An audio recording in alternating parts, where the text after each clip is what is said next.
Haleluya, Bwana Yesu asifiwe. Karibu sana katika mazungumzo yetu na katika ibada hii fupi ambayo ningependa tukaweze kushiriki pamoja na wewe. Najua kwamba Bwana ana nafasi nzuri, ana mahitaji na mipango mzuri kwa ajili yako. Ningependa tukaweze kumwongelea Yesu Kristo. Na fundisho letu linatoka kwenye kitabu cha Waebrania 5 kuanzia mstari wa 7. Nitasoma Waebrania 5:7. Biblia inasema hivi: yeye siku hizo za mwili wake alimtolea yule awezaye kumwokoa na kumtoa katika mauti, maombi na dua pamoja na kulia sana na machozi, akasikilizwa kwa jinsi alivyokuwa mcha Mungu. Hiyo ni 7. Inasema hivi: yeye siku hizo za mwili, huyu ni Yesu Kristo.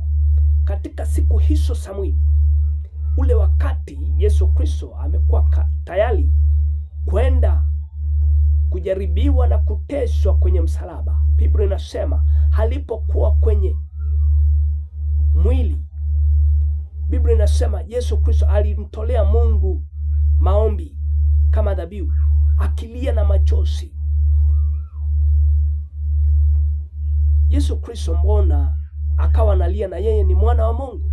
Yesu Kristo alikuwa na uwezo wa kuweza kuchinyatua kutoka kwenye yale mateso, kujitoa kwenye yale mateso yote na kifo, lakini kwa sababu yeye wakati ule alikuwa kwenye mwili, na Yesu Kristo ni roho.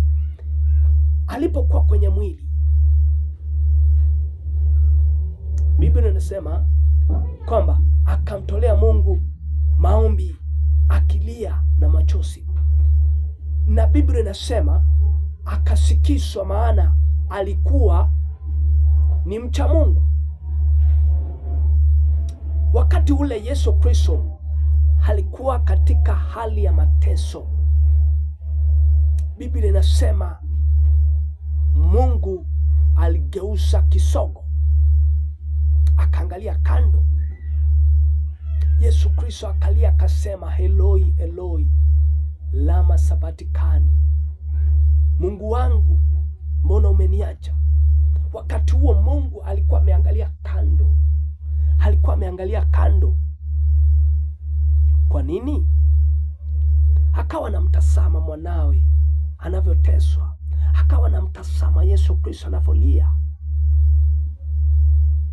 Na Biblia haijakataa, inasema kwamba Mungu alimsikia kwa sababu yeye alikuwa ni mcha Mungu.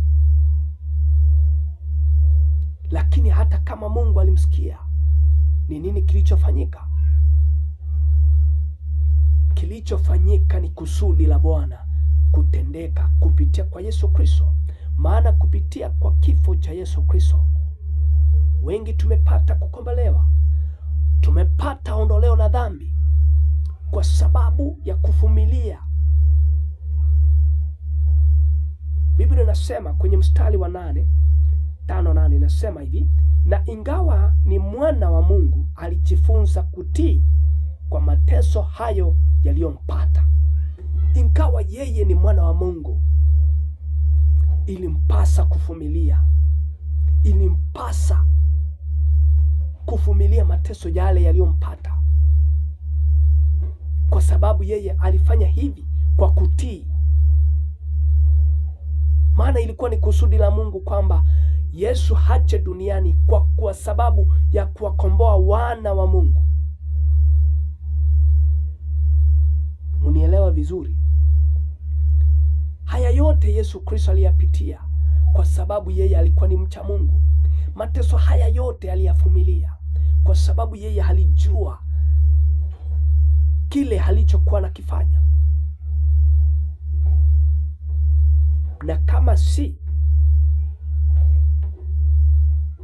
kwamba Yesu Kristo alijua hiki anachokifanya kilikuwa na jadhawabu kubwa, hangeweza kuvumilia mateso kwa sababu ya dhambi zangu mimi na wewe. Akaona alipie gharama ya dhambi zetu, dhambi zilizofanywa na babu zetu, dhambi tunazosifanya na zile ambazo tutakuja kusifanya, Yesu Kristo aligharamika na akalipia, maana hiyo ni deni. Lakini leo hii mimi na wewe tumemkatilia mbali. Lakini leo hii mimi na wewe hatutaki kusikia tena. Lakini mimi na wewe leo hii tunaidhalau hata injili tunayoisikia. Lakini leo hii mimi na wewe hatuangalii msalabani tena. Lakini Yesu Kristo bado analia hata kwa ajili yetu. Anapoikumbuka mateso na dhihaka zote alizozipitia na jinsi ambavyo tumenenda mbali, tunaendelea kufanya mambo ambayo hayampendezi Mungu, Yesu Kristo analia machozi kwa ajili yangu mimi na wewe. Lakini leo nataka nikwambie mpendwa, kwa sababu tuna muda na neema, tuna nafasi ya kuweza kubadilisha, tuna nafasi ya kuweza kubadilika, tukaisikie sauti ya Bwana inavyosema, njoni kwangu ninyi nyote mnaosumbuka na kulemewa na mizigo, nami nitawapumzisha. Yesu Kristo alivumilia haya yote kwa sababu ya kutupumzisha kutoka kwenye ghadhabu yote, kutoka kwenye mahangaiko yote na hali zote zilizokuwa zinatukumba. Yeye yupo kwa ajili yetu. Anasema njoni kwangu, maana nila yangu ni nyepesi. Mnaweza mkabeba nila yangu, lakini nila yenu wenyewe hamwezi mkaibeba.